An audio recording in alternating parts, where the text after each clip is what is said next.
मुख्यमंत्री नीतीश कुमार की मानसिक स्थिति को लेकर विपक्ष बार बार हमलावर हो रहा है। उसका कहना है कि नीतीश कुमार की दिमागी हालत सही नहीं है, वो शासन चलाने के लायक नहीं रह गए हैं, बल्कि सत्ता पर वो बोझ हैं, बिहार पर वो बोझ हैं।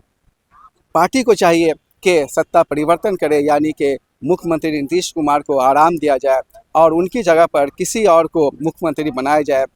अपोजिशन का ये भी कहना है कि खुद जेडीयू में ही एक से एक नौजवान हैं, काबिल लोग हैं, उनको मौका दिया जाना चाहिए। बल्कि ये भी कहा गया कि मुख्यमंत्री नीतीश कुमार के जो बेटा हैं निशांत कुमार, उनको भी मौका दिया जाना चाहिए। बृहस्पतिवार को विधानसभा शुरू होने से पहले कई सदस्यों ने इस तरह की मांग की और बिहार के बिगड़ते लॉ एंड ऑर्डर की सूरत हाल पर चिंता व्यक्त की और ये भी कहा कि बिहार अब कंट्रोल से बाहर हो रहा है। सरकार के घरों में अपराधी बैठे रहते हैं मंत्रियों के और उनके जाति के लोग, और मंत्री उनकी संरक्षण करते हैं और उनके संरक्षण में बिहार में क्राइम हो रहा है। मैंने माननीय मुख्यमंत्री से मांग करूंगा, सरकार से मांग करूंगा कि वैसे मंत्रियों का घर को खंगाला जाए जहां अपराधी छिपे रहते हैं और उनको वहां से मदद मिले। मुख्यमंत्रियों नीतीश कुमार को लेकर आप लोगों ने जो बातें कही है उसको लेकर काफी विवाद हो रहा है। कह रहे हैं कि जो जिंदा लाश है, इस तरह की बात। अरे सवाल है कि माननीय मुख्यमंत्री को दोनों सदनों में जाकर कहना चाहिए कि जो मैंने बोला है उसके लिए मैं माफी मांगना चाहता हूँ, काम खत्म हो जाए। मैं मानता हूँ कि माननीय नीतीश जी का उम्र बहुत हो चुका है और उम्र काम करने की भी एक सीमा होती है, समझे। और आप जानते हैं कि बच्चों की तुलना किससे किया जाता है? जब ज्यादा उम्र हो जाता है तब उसकी तुलना बच्चों से किया जाता है, समझे। इसलिए कई बार उनके द्वारा अल्फाज स्लिप करते हैं, उनके वक्तव्य स्लिप करते हैं और वो सार्वजनिक मंच पर भी कभी कभार जिस तरह एक महिला डॉक्टर का हिजाब खींचने का काम किया और कई मौके पर हम लोगों ने भी देखा हमारे ऐसा नौजवान सिर झुका करके बगल हो जाना पसंद करता है। तो इसलिए ये बातें हो रही है, लेकिन जो उनकी दल उनका दल है, जिनको नेता बना करके रखी गई है, हम तो किसी नौजवान को आगे बढ़ाओ ना। ढेर सारे नौजवान तो हैं, जदयू में भी बहुत हैं, सुनते हैं उनका लड़का ही आने वाला है, तो आ जाए ना, ला देना, इसमें क्या दिक्कत। परिवारवाद से नीतीश जी बाहर कर दे रहे हैं क्या?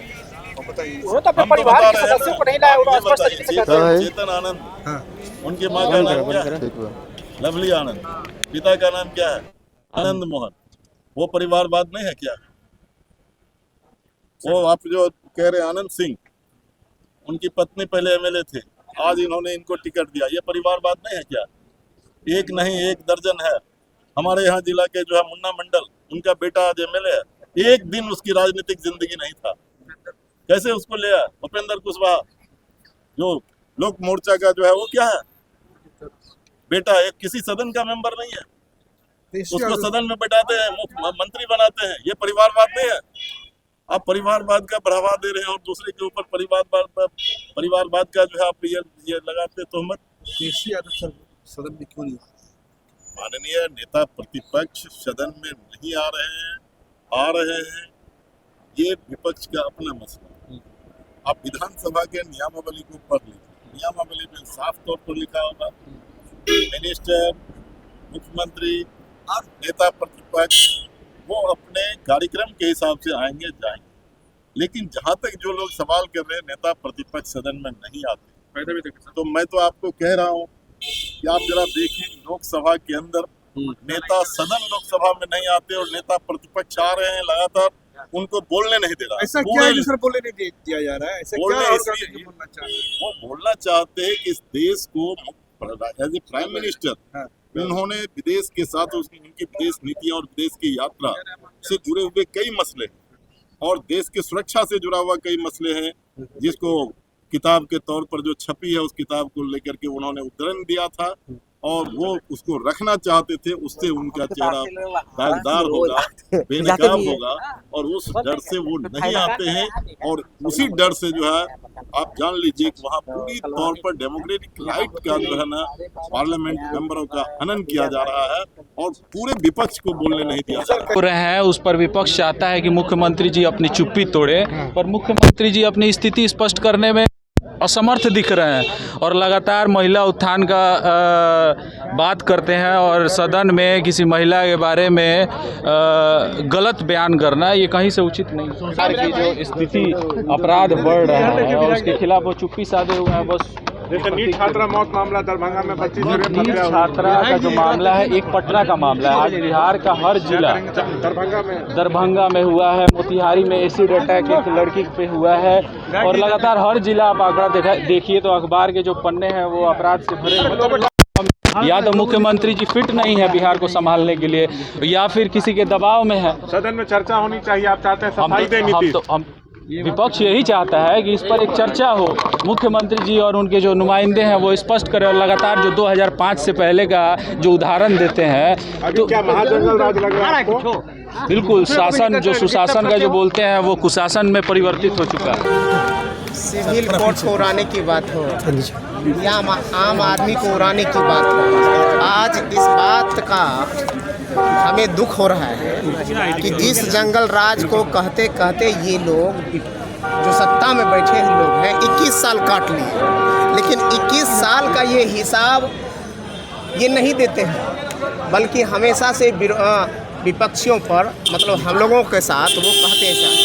आज सिविल कोर्ट उड़ाने की बात हो, आम जनों की इज्जत उड़ाने की बात हो, आम आदमी की जीवन उड़ाने की बात है, यह प्रमाणित कर रहा है यह जंगल राज नहीं महाजंगल राज चल रहा है। विधि व्यवस्था नाम की कोई चीज़ नहीं है।